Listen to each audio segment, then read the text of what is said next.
Hi friends, എല്ലാവർക്കും സൂസ് കിച്ചൻ്റെ പുതിയൊരു എപ്പിസോഡിലേക്ക് സ്വാഗതം. നമ്മളിന്ന് ചെയ്യുന്നത് ഒരു സ്പെഷ്യൽ ടെമ്പിൾ റെസിപ്പിയാണ് കേട്ടോ. അതായത് പുരി ജഗന്നാഥ ടെമ്പിളിലെ രഥോത്സവത്തിന് വിളമ്പുന്ന ഒരു മെയിൻ ഡിഷാണിത്. അന്നദാനത്തിന് വിളമ്പുന്ന ഒരു മെയിൻ ഡിഷാണ് കേട്ടോ. ഇതിൻ്റെ പേരാണ് ബഡിയ ദാൽമ എന്നാണ് ഇതിൻ്റെ പേര്.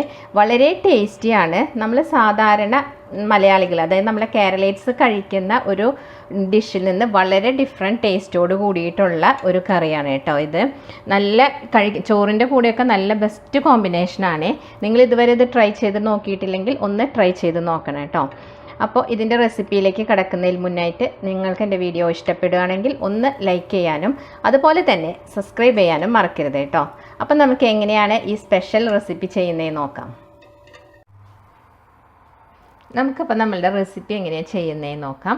അതിന് വേണ്ടി ഞാൻ ഇവിടെ ഒരു കപ്പ് ചെറുപരിപ്പ് കേട്ടോ, ചെറുപരിപ്പ് എടുത്ത് വെച്ചിട്ടുണ്ട്. അതായത് മൂങ് ദാൽ 1 കപ്പാണ് എടുത്തിട്ടുള്ളത്.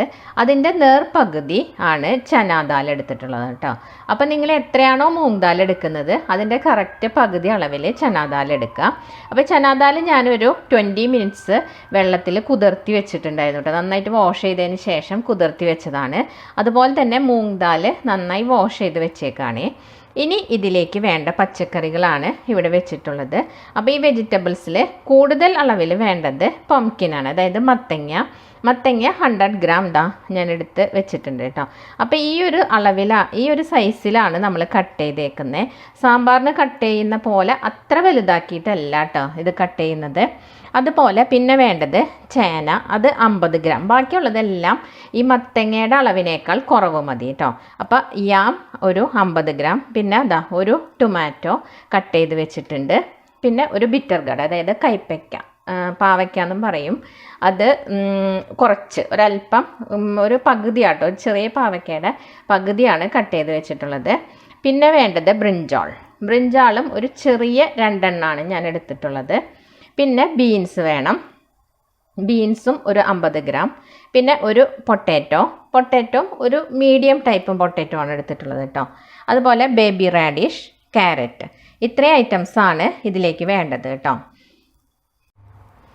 അപ്പോൾ വെജിറ്റബിൾസ് മൊത്തം ഒരു 9 ഐറ്റംസാണ് നമ്മൾ എടുത്തിട്ടുള്ളത്. ഇനി ഇതെല്ലാം കൂടി നമ്മൾക്ക് കുക്കറിലിട്ടൊന്ന് നന്നായിട്ട് വേവിച്ചെടുക്കാം. അപ്പം ഞാൻ ആ 2 എടുത്ത് വെച്ച ദാലും ഒരുമിച്ച് ഇതിലേക്ക് ഇട്ട് കൊടുത്തിട്ടുണ്ട് കേട്ടോ. അതിനോടൊപ്പം തന്നെ കുക്കറിലേക്ക് വെജിറ്റബിൾസ് ഓരോന്നായിട്ട് നമുക്ക് ഇട്ട് കൊടുക്കാം. ഇതിലേക്ക് ഒരു ചെറിയ കഷ്ണം ഇഞ്ചി ചതച്ചത് കേട്ടോ, ജിഞ്ചർ ചതച്ചത് ഒരു ചെറിയ കഷ്ണം മതി. പിന്നെ 2 പച്ചമുളക് സ്ലിറ്റ് ചെയ്തത് ഇട്ട് കൊടുക്കാം. ഇതിനോടൊപ്പം തന്നെ 2 വഴനയില ചേർക്കാം. പിന്നെ ഇതിലേക്ക് ആവശ്യത്തിനുള്ള ഉപ്പ് ചേർത്ത് കൊടുക്കാം. 1 ടീസ്പൂൺ മഞ്ഞൾപ്പൊടി, ഒരു ടീസ്പൂൺ മഞ്ഞൾപ്പൊടിയും കൂടി ചേർത്ത് ആവശ്യത്തിന് വെള്ളം കൂടി ഒഴിച്ചിട്ട് നമുക്കിത് വേവിക്കാൻ വെക്കാം. ഏകദേശം 2 വിസിൽ മതിയാവും കേട്ടോ. അത് കാരണം എന്താ വെച്ചാൽ അത്രയധികം വെവാനുള്ള കഷ്ണങ്ങൾ ഇതിലില്ലല്ലോ. നമ്മൾ പിന്നെ ചനാദാലാണെങ്കിൽ വെള്ളത്തിൽ കുതിർത്ത കാരണം കൊണ്ട് പെട്ടെന്ന് തന്നെ വെന്ത് കിട്ടും. അപ്പോൾ 2 വിസിൽ മതിയാവേ. നമുക്കപ്പോൾ ആ പരിപ്പും അതുപോലെ വെജിറ്റബിൾസും വെവുന്ന സമയം കൊണ്ട് ഇതിലേക്കൊരു മസാല തയ്യാറാക്കണം കേട്ടോ. അപ്പോൾ അതിന് വേണ്ടിയിട്ട് ഞാൻ ഡ്രൈ ചില്ലി ഒരു 5 എണ്ണം എടുത്തിട്ടുണ്ട്. അതോടൊപ്പം തന്നെ ഒരു 1/2 ടീസ്പൂൺ കുരുമുളക്, 2 ഏലക്കായ, 4 കഷ്ണം പട്ട, ഇതും കൂടി ഇട്ടിട്ട് ഇത് ഡ്രൈ റോസ്റ്റ് ചെയ്തെടുക്കണം.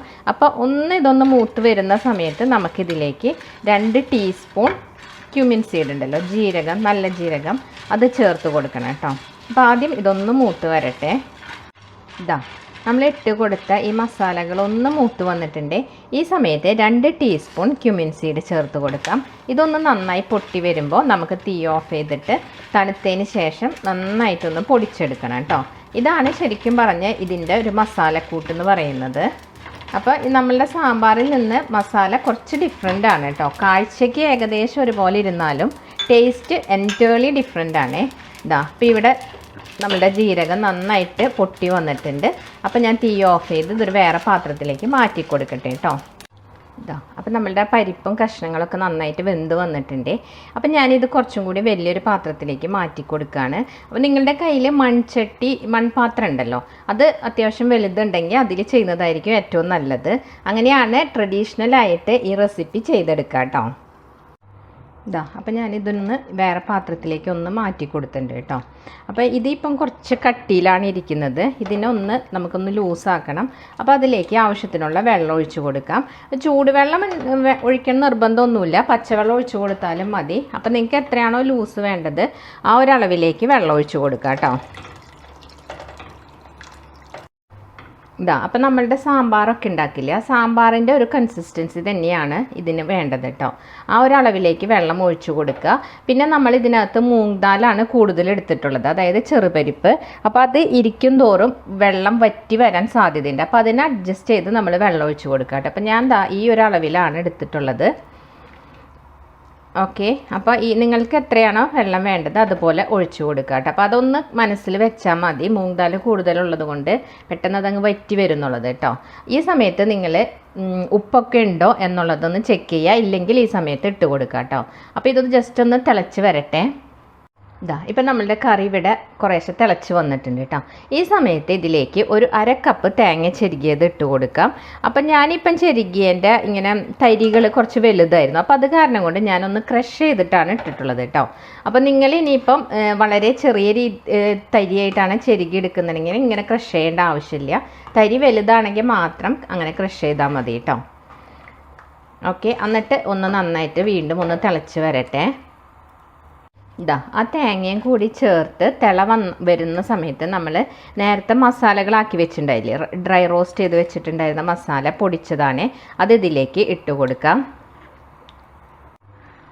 ഇതാ അപ്പം നമ്മൾ ആ മസാലയും കൂടി ഇട്ട് കൊടുത്ത് ഒന്ന് നന്നായിട്ട് ഇളക്കിയെടുത്തിട്ടുണ്ട്. പിന്നെ നന്നായിട്ടൊന്ന് തിളച്ച് വരുമ്പോൾ ഏകദേശം ഒരു 2-3 മിനിറ്റ് തിള വന്നാൽ മതി. അപ്പം നമുക്കിത് ഓഫ് ചെയ്യാം. ഏകദേശം ഇപ്പം നമ്മളുടെ സാമ്പാറിൻ്റെ ഒക്കെ ഒരു മട്ടുണ്ട് അല്ലേ കാണുമ്പോൾ, പക്ഷേ ടേസ്റ്റ് അങ്ങനെയല്ല കേട്ടോ, വളരെ ഡിഫറെൻ്റ് ആയിട്ടുള്ള ടേസ്റ്റാണ്. ചോറിൻ്റെ കൂടെ എസ്പെഷ്യലി നമ്മൾ പച്ചരി ചോറൊക്കെ ഉണ്ടല്ലോ അതിൻ്റെ കൂടെയൊക്കെ നല്ല ബെസ്റ്റ് കോമ്പിനേഷനാണ് കേട്ടോ ഇത് അവിടെ ഇങ്ങനെ രഥോത്സവത്തിൻ്റെ സദ്യയ്ക്ക് വേണ്ടി ഉണ്ടാക്കുന്ന നമ്മളുടെ സാമ്പാറിന് പകരമായിട്ട് അവർ ചെയ്യുന്ന ഒരു മെയിൻ ഡിഷാണ് കേട്ടോ ഈ ഒരു റെസിപ്പി.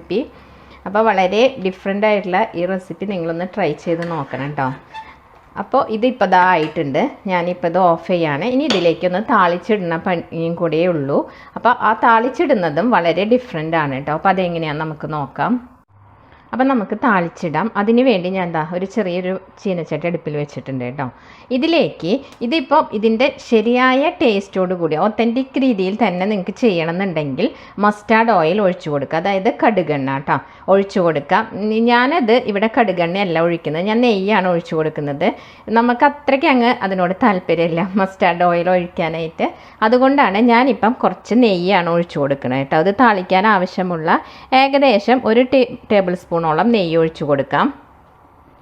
ഇതിലേക്ക് ഉണക്കമുളക്, ഇങ്ങനെ ഉണ്ടമുളക് ഉണ്ടല്ലോ അതാണ് ഞാൻ ഇട്ട് കൊടുക്കുന്നത്. നിങ്ങളുടെ കയ്യിൽ ആ നീളത്തിലുള്ള വറ്റൽമുളക് ഉണ്ടല്ലോ അതാണെങ്കിലും കുഴപ്പമില്ല, അതൊന്ന് കട്ട് ചെയ്തിട്ട് ഇട്ട് കൊടുത്താൽ മതി.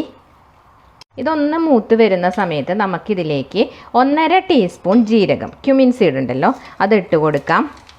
അതൊന്ന് പൊട്ടി വരുന്ന സമയത്ത് നമുക്കിതൊന്ന് തീ ഓഫ് ചെയ്യാം. ഓഫ് ചെയ്തതിന് ശേഷം ഇതിലേക്ക് ഒരു 1/2 ടീസ്പൂൺ കായം ഉണ്ടല്ലോ നമ്മളെ സാമ്പാറിലൊക്കെ ഇടുന്ന കായം, അതിൻ്റെ പൊടി ഇട്ട് കൊടുക്കുക 1/2 ടീസ്പൂൺ കേട്ടോ. കായത്തിൻ്റെ പൊടി ഇട്ടതിന് ശേഷം ഒന്ന് നന്നായിട്ട് ഇളക്കി കൊടുക്കാം.